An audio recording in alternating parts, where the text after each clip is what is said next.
xiisad dagaal oo ka taagan doorashada galmudug. Qorqoor oo dhaar ku maray in doorashadii ka dhacday koonfur galbeed oo kale aysan ka dhici doonin galmudug. Ra-iisul wasaare xamse cabdi barre iyo mahad salaad oo ku wajahan magaalada dhuusamareeb. Sababtu maxay tahay? sheekh shariif sheekh axmed oo u hanjabay xasan sheekh maxamuud madaxweynaha muddaxileedkiisu dhammaaday. nooca doorasho ay gudbiyeen puntland, jubbaland iyo xubnaha mucaaradka ee ay u gudbiyeen beesha caalamka. Qodobadaas iyo qodobo kaloo xiisale ayaanu ku eegi doonaa barnaamijkeena xulashada wararka. fadlan daawade haddaad ku cusub tahay baraha aan ku leenahay bulshada ku soo biiri janalkana sabskrayb noo saar. aan ku bilownay khilaafka jiitamaya ee ka taagan doorashooyinka galmudug ayaa caqabad siyaasadeed waxaa ku noqday madaxweynaha muddaxileedkiisu dhammaaday xasan sheekh maxamuud oo laga filayay inay si hufan u maamulo doorashooyinka kusoo fool leh galmudug ee hadda weli taagan. hase ahaatee khilaaf siyaasadeed oo xooggan ayaa ka jira arrimaha doorashooyinka galmudug, iyadoo hadda xaaladdu ay isu beddeshay xaalad siyaasadeed oo culus iyo weliba mid dagaal. doorashooyinka golaha deegaanka, baarlamaanka iyo hoggaanka galmudug ayaa si toos ah u taabanaya masiirka siyaasadeed iyo horumarka iyo weliba xasinoonida dadka reer galmudug. xanaanka doorashooyinka maamulkan oo si weyn la isugu hayo ayaa abuuray kala qaybsanaan siyaasadeed oo walaac xooggan ku abuuraysa shacabka, waxayna shacabku muujinayaan in jihada ay u socoto galmudug ay hadda uu shaki badani ku jiro. inta badan saamilada dhinaca siyaasadda ee galmudug oo uu ku jiro madaxweyne axmed cabdi kaariye qorqoor ayaa doonaya in laga fogaado doorasho hal dhinac ah si natiijada ka soo baxda ay u hesho kalsooni guud oo ay ku kalsoonaadaan dadka shacabka ah ee reer galmudug. odayaasha iyo waxgaradka deegaanka ayaa madaxda qaranka ka sugaya in galmudug laga qabto doorasho loo siman yahay, laguna saleeyey is-afgarad iyo talooyin ka imaanaya bulshada. odayaasha, waxgaradka, mas-uuliyiinta, siyaasiyiinta ayaa ka hadlaya warbaahinta iyagoo ku celcelinaya sida ay lagama maarmaanta u tahay in doorasho soo socota ay noqoto mid hufan oo natiijadeeda la wada aqbali karo. waxay arrintaasi u arkaan dhabaha keliya ee lagu xaqiijin karo doorasho loo dhan yahay iyo weliba mashaariicda kaabayaasha dhaqaalaha iyo adeegyada kale ee asaasiga ee laga cabsi qabo in dib u dhaca siyaasaddu uu galaafto. villa soomaaliya ayay ka go'an tahay in meesha laga saaro madaxweyne cabdi kaariye qorqoor.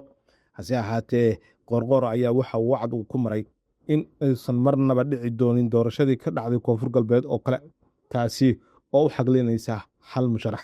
wuxuuna sheegay si kastaba ha ku timaadee isagu inuu tartami doono oo u istaagi doono xilka doorashada galmudug, booskiisana aan loo soo wadi karin musharax. hase ahaatee villa soomaaliya ayaa wadata musharax lagu magacaabo liibaan axmed xasan oo dadku ay u yaqaanaan liibaan shuluq, kaasi oo inta badan xasan sheekh maxamuud iyo xukuumaddiisa lacago badan ay ka qaateen. dadka qaar waxayba leeyihiin galmudug wayba gadan tahay, waxayna iska indhatiraysaa codadka hogaamiyayaasha dhaqanka siyaasadda ee lagu dalbanayo in galmudug loo dhan yahay la helo oo aan hal musharax loo xaglin karin. xasaasiyadda dhinaca siyaasadda ee galmudug ayaa haata aad u sarraysa, iyadoo dowladda federaalk soomaaliyana ay ku degdegi kari laadahay in ay bilowdo doorashada galmudug ee hadda halkaasi ka taagan. baaqyadii bishii may ka soo baxayay dadka kala duwan ee reer galmudug iyo abaabulka iyo weliba iskudayga ciidamada dowladda federaalka ay kula wareegi lahayd dhinaca amniga ee magaalada dhuusamareeb ayaa fashilmay.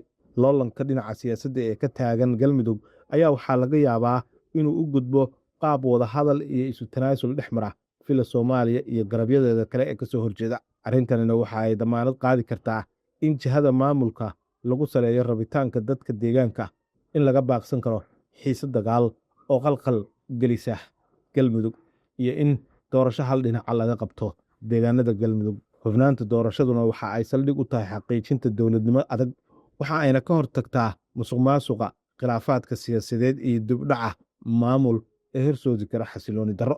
magaalada dhuusamareeb ee xarunta dowlad goboleedka galmudugna waxaa maanta iyo maalmaha soo socda ku wajahan ra-iisul wasaaraha xukuumadda federaalk ee soomaaliya mudane xamse cabdi barre iyo weliba taliyaha hay-adda nabad sugidda iyo sirdoonka qaranka, iyadoo la filayo in ay la fadhiistaan madaxweyne axmed cabdi kaariye qorqoor oo ay kala hadlaan galka doorashooyinka iyo inuu ka tanaasulo rabitaankiisa inuu u taagan yahay xilka madaxweynaha mar labaad. labadan mas-uul ayaa madaxweyne cabdi kaariye qorqoor waxa ay u wadaan laba ikhtiyaar oo kale ah: kow, in uu iska tago isagoo oon samaynin wax khalkhal amni ah oo ku saabsan arrimaha doorashooyinka, iyo inuu u tanaasulo ninka lagu magacaabo liibaan axmed xasan liibaan shuluq.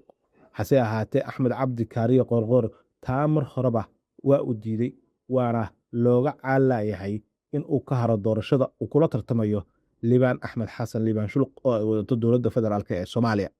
hase ahaatee taasi waa ay adag tahay ayay leeyihiin dadka u dhundaloolo siyaasadda arrimaha galmudug, wuxuuna qoorqoor doonayaa in uu iska sharaxo xisbi kasta oo aan JSP ahayn isagoo u tartamaya xilka madaxweynaha. hase ahaatee villa Soomaaliya ayaa arrintaasi diidan, waxayna doonayaan in doorashadii ka dhacday koonfur galbeed oo kale ay ka qabtaan galmudug, musharaxa ay wataanna ay soo saaraan. golaha mustaqbalka Soomaaliyeed oo ku midaysan yihiin qaar ka mid ah siyaasiyiinta mucaaradka iyo hoggaanka maamulada Puntland iyo Jubbaland ayaa haatan miiska soo saaray hannaan doorasho oo cusub. hannaankan oo ka duwan doorashadii dadbanayd ee dalka ka dhacday sanadkii 2022 iyo weliba nidaamka qof iyo codka ah ee hadda dowladda federaalk Soomaaliya ay doonayso.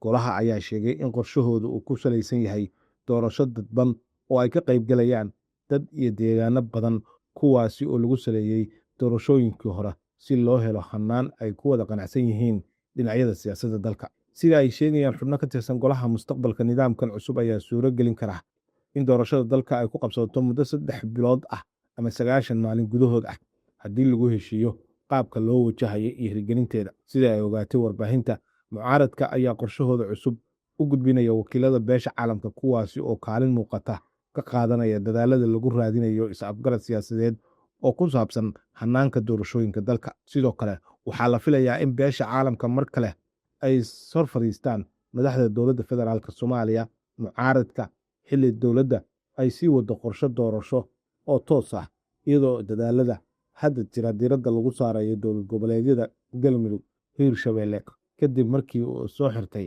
faylka koonfur galbeed. si kastaba ha ahaatee, khilaafka ka dhashay doorashooyinka, wax ka beddelka dastuurka iyo weliba muddada xilka hay-adaha dowladda federaalka sii xoogeystay kadib markii dowladdu ay ku adkaysatay in dalka loo wada doorasho qof iyo cod ah, taasoo ku tilmaantay isbeddel muhiim ah oo Soomaaliya ka saaraya hannaanka doorashada dadban ee muddada dheer ay ku dhisnayd awood qaybsiga iyo xulashada beelaha. Soomaaliya ayaa markii ugu dambeysay doorasho qof iyo cod oo toos ah waxay qabatay sanadkii 1969 markaasi oo u dhacay afgambigii militariga ee Maxamed Siyaad Barre. tan iyo burburkii dowladdii dhexe, doorashooyinkii heer federaal ayaa inta badan waxa ay ku dhacayeen hannaan doorasho dadban ah. hase yeeshee qorshaha dowladda ee doorashada qof iyo codka ah ayaa wajahaysa mucaaradad xooggan oo uga imaanaysa qaar ka mid a xubnaha mucaaradka iyo weliba qaar ka mid a maamul goboleedyada dalka ka jira. beesha caalamka ayaa dhankeeda muujinaysa cabsi laga qabo in khilaafka siyaasadeed uu u gudbo marxalad ka adag midda hadda taagan, gaar ahaan iyadoo Soomaaliya ay weli wajahayso weeraro ka imaanaya al-shabaab, xaaladda amniga oo jilicsan iyo baahiyaha bini'aadanimada oo sii kordhaysay sanadihii dambe.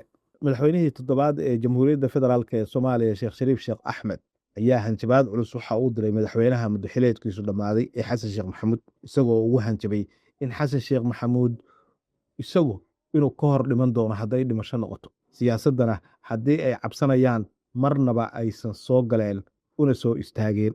xasanow, haddaad doonayso annaga inaadna disho, adiga ayaa naga hor dhimanaya, annaguna waannu kaa dambaynaynaa.